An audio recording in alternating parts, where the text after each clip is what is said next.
আসসালামু আলাইকুম everyone, welcome back to my channel. কেমন আছেন সবাই? আশা করছি ভালো আছেন। আলহামদুলিল্লাহ আমি অনেক বেশি ভালো আছি। আমরা যারা শাড়ি পরে থাকি আমাদের কিন্তু একটা জিনিস ছাড়া চলেই না, সেটি হলো পেটিকোট। তো আমি আজকে আপনাদেরকে এই ভিডিওটিতে কুচি পেটিকোট তৈরি করে দেখাবো।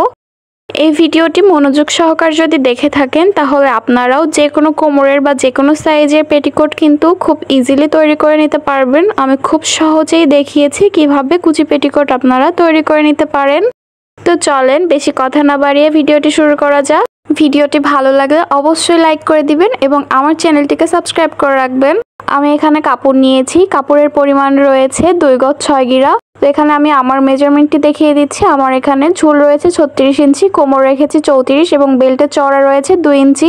এই মেজারমেন্টে যারা তৈরি করবেন তারা কিন্তু অবশ্যই 2 গজ 6 গিরা পরিমাণের কাপড় নিয়ে নেবেন। সম্পূর্ণ কাপড়টির চওড়ার দিক থেকে মাঝখান থেকে ভাঁজ করে নিয়েছি। তো আমরা যখন কাপড়টি কিনে নিয়ে আসি এরকম কিন্তু ভাঁজ করাই থাকে। তো আমি টোটাল এখানে 2 ভাঁজ 4 পাট করে নিয়েছি। এই যে দেখেন 4 পাট রয়েছে। খোলা সাইডটি আমার দিকে রয়েছে, আমি ঘুরিয়ে বন্ধ সাইডটি আমার দিকে রেখেছি। বন্ধ সাইডের দিক থেকে কিন্তু এই যে 2 ভাঁজ রয়েছে। আমি এখন কুচি পাটটি কাটিং করব। এর জন্য আমাদের ঝুলের মাপ নিতে হবে। তো ঝুল যেহেতু আমার 36, কোমর পট্টির 2 ইঞ্চি চওড়া রাখবো। তো এখানে আমাদের ঝুল যা থাকবে তার থেকে 2 ইঞ্চি মাইনাস করে দিতে হবে। তো মাইনাস করলে আমার এখানে 34 ইঞ্চি আসছে। আমি 34 ইঞ্চিতে মার্ক করেছি এবং সেলাই মার্জিনের জন্য আরো 2 ইঞ্চি এক্সট্রা নিয়ে নিতে হবে। তো আমি টোটাল 36 ইঞ্চিতে মার্ক করে নিয়েছি। তো এই মার্কগুলো আমি সোজা স্ট্রেট লাইন কেটে দিচ্ছি স্কেলের সাহায্যে। এখানে আপনাদের ঝুল যা থাকবে তার থেকে কিন্তু 2 ইঞ্চি মাইনাস করে নিতে হবে এবং আপনারা এক্সট্রা 1.5 ইঞ্চি অথবা 2 ইঞ্চি সেলাই মার্জিনের জন্য রাখতে পারেন। তো সেই অনুযায়ী রেখে কাটিং করে নেবেন। তো আমি এখানে কাটিং করে নিয়েছি। কুচি পেটিকোট তৈরি করা কিন্তু সব থেকে সহজ, খুবই ইজি ভাবে তৈরি করে নেওয়া যায়। তো এখন আমি যেটি করব, এখন কোমর পট্টিটি কাটিং করে নিব। কোমর পট্টি যেহেতু আমার এখানে চওড়া রয়েছে 2 ইঞ্চি, এই যে দেখেন, তো আমাদের 1 ইঞ্চি সেলাই মার্জিনের জন্য বেশি নিয়ে টোটাল 5 ইঞ্চিতে কাটিং করে নিতে হবে। এখানে কিন্তু কাপড়টি 2 ভাঁজ রয়েছে। তো এই যে 5 ইঞ্চির যে মার্ক করেছি এই মার্কগুলো স্ট্রেট লাইন কেটে দিচ্ছি এবং এই অনুযায়ী কাটিং করে নিব। এই যে দেখেন আমার এখানে কোমর রয়েছে 34 ইঞ্চি, 34কে ভাগ করলে হয় 17 ইঞ্চি। তো আমাদের এখানে কাপড় রয়েছে 16.5 ইঞ্চি পরিমাণে। এখানে একটু কাপড় কম রয়েছে, এই কম কাপড়টুকু আমরা জোড়া দিয়ে নিব। এখানে যদি কাপড়টির বহর বেশি থাকতো তাহলে কিন্তু আর জোড়া দিয়ে নিতে হতো না। তো এই যে দেখেন আমি 18 ইঞ্চি করে রাখবো। টোটাল 36 ইঞ্চি, 2 ইঞ্চি আমি সেলাই মার্জিনের জন্য নিয়েছি। আমার এখানে শর্ট রয়েছে 3.5 ইঞ্চি পরিমাণে এবং সেলাইয়ের জন্য 1/2 ইঞ্চি কাপড় বেশি নিয়ে আমি এখানে 4 ইঞ্চি চওড়া এবং 5 ইঞ্চি লম্বা রেখে একটা কাপড় কেটে নিব। এই কাপড়টুকু আমাদের জয়েন্ট দিয়ে নিতে হবে, তা না হলে কিন্তু আমাদের কোমরের সাইডে শর্ট পড়ে যাবে। তো এই যে দেখেন আমি এখানে 5 ইঞ্চিতে মার্ক করেছি, পরবর্তীতে কিন্তু 4 ইঞ্চি নিয়েছি এই সাইড থেকে। তো মার্কগুলো এভাবে সুন্দর করে মিলিয়ে দিচ্ছি, স্ট্রেট লাইন কেটে দিচ্ছি এবং মার্ক অনুযায়ী আমি এখানে কাটিং করে নিচ্ছি। তো এই যে আমাদের এখানে কিন্তু জয়েন্টটি দিয়ে নিতে হবে, যে কোনো একটা সাইডে আমাদের জয়েন্ট পড়বে। তো এই যে দেখেন আমার এখানে কিন্তু 18 ইঞ্চি থাকছে। তো 2 পাশ থেকে মুড়িয়ে 1 ইঞ্চি করে সেলাই দেওয়ার পরে 17 ইঞ্চিতে চলে আসবে। আমাদের এখন এক্সট্রা যে কাপড়গুলো রয়েছে এই কাপড় থেকে কিন্তু আমাদের ফিতা তৈরি করে নিতে হবে। আমি এখানে 2 ইঞ্চি চওড়া করে একটা কাপড় কেটে নিচ্ছি। এই যে আপনারা আপনাদের প্রয়োজন অনুযায়ী কতটুকু লম্বা রাখতে চান ফিতাটি তৈরি করার জন্য, সেই অনুযায়ী এখানে কাপড় কম বেশি বাড়িয়ে নিতে পারেন। আমি এখানে সম্পূর্ণ কাপড়টি নিয়েছিলাম, কিন্তু এখানে যেহেতু অনেক বেশি হয়ে যায় তো আমি পরবর্তীতে সেটি কিন্তু কাটিং করে নিয়েছি, আমার সুবিধা মতো রেখেছি লম্বাটি। তো আমি এখন প্রথমে আপনাদের বেল্টটি সেলাই করে দেখিয়ে দিব। আমাদের যে জয়েন্ট দিয়ে নিতে হবে এই জয়েন্টটি আমি এখন দিয়ে নিচ্ছি। সেলাইয়ের সুবিধার জন্য অবশ্যই এখানে ব্যাক স্টিচ দিয়ে নেবেন, তাহলে সেলাই করতে সুবিধা হবে। তো আমি এখন নখ দিয়ে একটু ঘষে নিচ্ছি ফিনিশিং ভালো আসার জন্য। ভিডিওটি ভালো লাগলে আপনারা ভিডিওটিতে একটা লাইক করতে ভুলবেন না। কোথাও কোনো কিছু বুঝতে না পারলে নির্দ্বিধায় আমাকে কমেন্ট করবেন, আমি আপনাদের রিপ্লাই দেওয়ার চেষ্টা করব। তো ফিতাটির আমি 2 সাইড থেকে 1/2 ইঞ্চি ভাঁজ করে মুড়িয়ে নিচ্ছি এবং নখ দিয়ে একটু ঘষেও নিচ্ছি। তারপরে মাঝখান থেকে আরো একবার ভাঁজ করে দিয়েছি। এভাবে কিন্তু ভাঁজ করে নেবেন এবং মাঝখান থেকে এভাবে সুন্দর করে সেলাই করে দিবেন। এভাবেই কিন্তু ফিতাটি তৈরি করে নিতে হয় এবং এখানে চওড়া কাপড় নেওয়ায় কিন্তু আমার এখানে অনেক বেশি মজবুত হয়ে গিয়েছে। আমি এখন কোমরের যে পট্টি রয়েছে এটি আমি জয়েন্ট দিয়ে নিচ্ছি, যেহেতু এখানে জয়েন্ট দিয়ে নিতে হবে। এই যে জয়েন্ট দিয়ে নিলাম। এখন এটি আমি একটু নখ দিয়ে ঘষে নিচ্ছি ফিনিশিং ভালো আসার জন্য। সেলাই করার পরে এই পর্যায়ে কিন্তু আমাদের কোমর পট্টিতে 18 ইঞ্চি চওড়া রয়েছে, অর্থাৎ 2 ভাঁজে এখানে 36 ইঞ্চি রয়েছে। এখন আমি কুচির পাটটি নিয়ে নিচ্ছি এবং কুচি দিয়ে নিব। তো আমি এখানে প্রথমেই 1 ইঞ্চি বা 1.5 ইঞ্চি পরিমাণে ফাঁকা রাখবো। এটা আমি কুচি দিব না, যেহেতু এখান থেকে জয়েন্ট দিয়ে নিতে হবে, সেলাই করতে হবে। এখানে যে নরমালি আমরা যেভাবে কুচি দিই সেভাবেই কিন্তু আমি এই যে কুচি দিয়ে নিচ্ছি। আপনারা ভালোভাবে আমার হাতের দিকে খেয়াল করলে বুঝতে পারবেন কিভাবে কুচিটি দিয়ে নিয়েছি।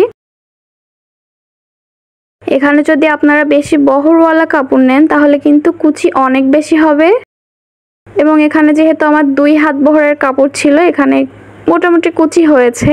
তবে 2.5 হাত বহরের কাপড় হলে অনেক বেশি কুচি হয়ে যেত। তো এই যে কুচিটি দিয়ে নেওয়ার পরে আমার এখানে কাপড়টির লম্বা রয়েছে 19 ইঞ্চি। এখানে অবশ্যই 19 ইঞ্চি রাখতে হবে, তা না হলে কিন্তু কুচি আপনাদের পরবর্তীতে আবার খুলে নিতে হবে।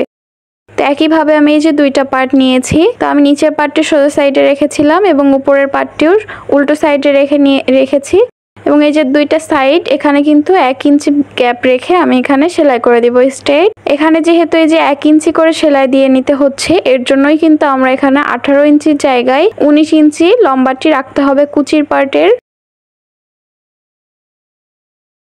এই 1 ইঞ্চি বরাবর সেলাইটি হয়ে গেলে কিন্তু আমাদের এখানে এক একটা কুচির সাইডে 18 ইঞ্চি করে লম্বা চলে আসবে। তো আমি সেলাইটি ব্যাক স্টিচ দিয়ে সেলাই করে নিয়েছি। এখানে অবশ্যই ডাবল সেলাই করে দিতে হবে। এই পর্যায়ে কোমর পট্টি অ্যাটাচ করে নিব। এর জন্য আমি কুচির পাটটিকে উল্টো সাইডে রেখেছি এবং কোমর পট্টির কাপড়টিও কিন্তু উল্টো সাইডে রেখেছি। তো এই কাপড় দুইটাকে আমি এখন 1/2 ইঞ্চি গ্যাপ রেখে সেলাই করে নিব স্ট্রেট। এভাবে স্ট্রেট সেলাই করে নিতে হবে। একটা জিনিস আপনাদের কাছে রিকোয়েস্ট রাখতে চাই, আপনারা প্লিজ আমার চ্যানেলটি অথবা ফেসবুক পেজটিকে সাবস্ক্রাইব আর ফলো করে রাখতে পারেন। যেহেতু আমি একদমই নতুন নতুন ভিডিও বানানো স্টার্ট করেছি, আপনারা যদি সাবস্ক্রাইব করেন, বেশি বেশি ফলো করেন বেশি বেশি, তাহলে ভিডিও তৈরি করার আগ্রহটা অনেক বেশি বেড়ে যায় এবং আপনাদেরকেও কিন্তু আমি এরকম সুন্দর সুন্দর ভিডিও উপহার দিতে পারি। আপনারা ভিডিওগুলো দেখে অনেক কিছু শিখে নিতে পারবেন। কথা বলতে বলতে এই যে সেলাই করে নিয়েছি। সেলাই করার পরে এখানে ব্যাক স্টিচ দিয়ে নিতে হবে অবশ্যই। ফিনিশিং ভালো আসার জন্য আমি নখ দিয়ে একটু ঘষে নিচ্ছি। যারা নতুন নতুন সেলাই কাজ শিখছেন তারা কিন্তু এই টিপসগুলো ফলো করতে পারেন।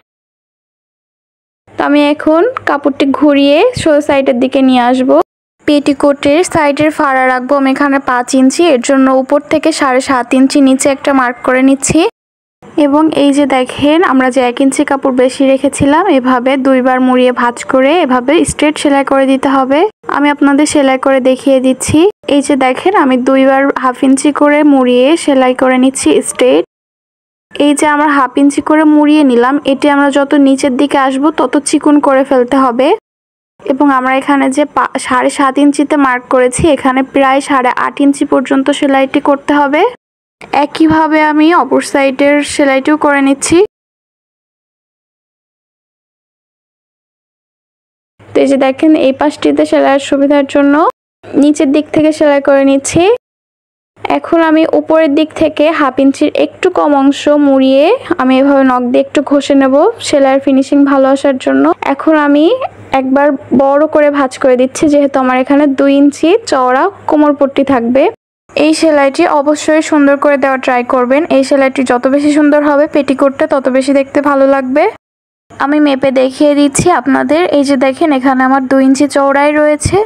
তো এই 2 ইঞ্চি চওড়া রেখেই সেলাই করেছি এবং 1/2 ইঞ্চির একটু কম অংশ উপর থেকে ফাঁকা রেখে আমি উপরের দিক থেকে একটা স্ট্রেট সেলাই করেছি। এটি অফ ক্যামেরাই করেছি, আপনাদের আর দেখালাম না। তো এই যে মার্ক করেছি 5 ইঞ্চি, এই যে 5 ইঞ্চিতে মার্ক করা রয়েছে। এই মার্কের এই যে কোনাকুনি সেলাইটি রাখবেন, 5 ইঞ্চির নিচ থেকে আমাদের এভাবে সেলাইটি করে দিতে হবে। কথা বলতে বলতে ভিডিওটির একদম শেষ পর্যায়ে চলে এসেছি। ভিডিওটি ভালো লাগলে অবশ্যই ভিডিওটিতে একটা লাইক করে দিবেন। ঘেরের অংশে আমি 1/2 ইঞ্চি মুড়ি একবার ভাঁজ করেছি, তারপরে আরো 1 ইঞ্চি গ্যাপ রেখে আরো একবার ভাঁজ করে দিয়ে সেলাই করে নিয়েছি। এই পর্যায়ে সেলাই করে নেওয়ার পরে নিচের দিকে কিন্তু আরো একটা চাপ সেলাই আপনাদের বসিয়ে নিতে হবে ফিনিশিং ভালো আসার জন্য। ভিডিও থেকে একটু কোনো কিছু শিখতে পারলেও কি করতে হবে বলেন তো? আমার পেজটিকে ফলো করে রাখতে হবে এবং চ্যানেলটিকে সাবস্ক্রাইব করে রাখতে হবে। সবাই ভালো থাকবেন, সুস্থ থাকবেন, নিজেদের খেয়াল রাখবেন। Thanks for watching. আল্লাহ হাফেজ।